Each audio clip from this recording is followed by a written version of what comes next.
আসসালামু আলাইকুম। আজকে উদ্দেশ্য ছিল আমাদের সবার প্রিয় পল্লী কবি জসিমউদ্দিন ওনার বাড়িটি দেখার জন্যে। এই যে দেখতে পাচ্ছেন, এইখানে কবির মিলনমেলা হয়। 1903 সালে কবি ফরিদপুর জেলার তাম্বুলখানা গ্রামে জন্মগ্রহণ করেন।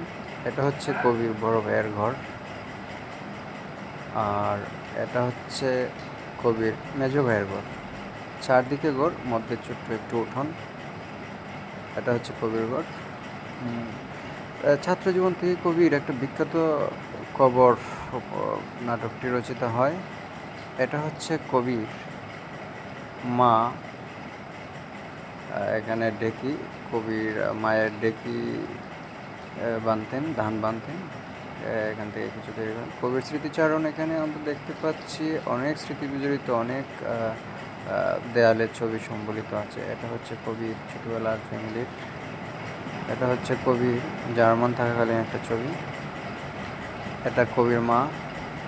এটা আমাদের জাতীয় কবি কাজী নজরুল ইসলামের সাথে পিজি হসপিটাল 1972 সালের এই ছবিটি। সত্যি স্মৃতি, সবই স্মৃতি। জার্মান থাকাকালীন অবস্থায় কবির ছবি, কবিতা রচনাকালীন সময় কবির ছবি, কবি এবং তার নাতি। এটা হচ্ছে কবির পিতা আনসারউদ্দিন খান, কবির সহধর্মিণী মমতাজ জসিমউদ্দিন। আমি যখন ঢুকলাম ভালোই লাগলো। আসলে মানুষের স্মৃতি রয়ে যায় দুনিয়ায়, পড়ে থাকে। এখন কবি কোথায় আর কবির স্মৃতিচারণ কোথায়, আকাশাল পাতাল পার্থক্য। কবির সহধর্মিণী মমতাজ জসিমউদ্দিন, এটা 1971 সালের সম্ভবত এই ছবিটি দেয়ালে প্রদর্শনীয় ছবি। এই ছবিটি হচ্ছে জার্মান থাকাকালীন কবি এবং কবির বড় ছেলে, 1970। যখন দেখি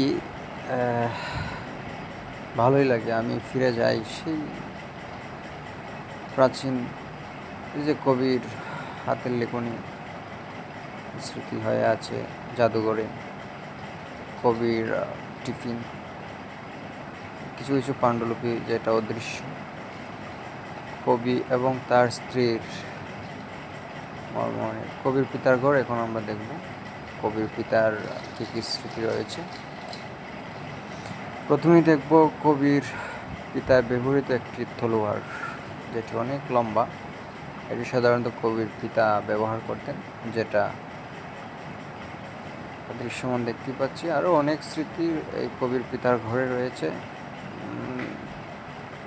কবির পিতা আনসারউদ্দিন খান।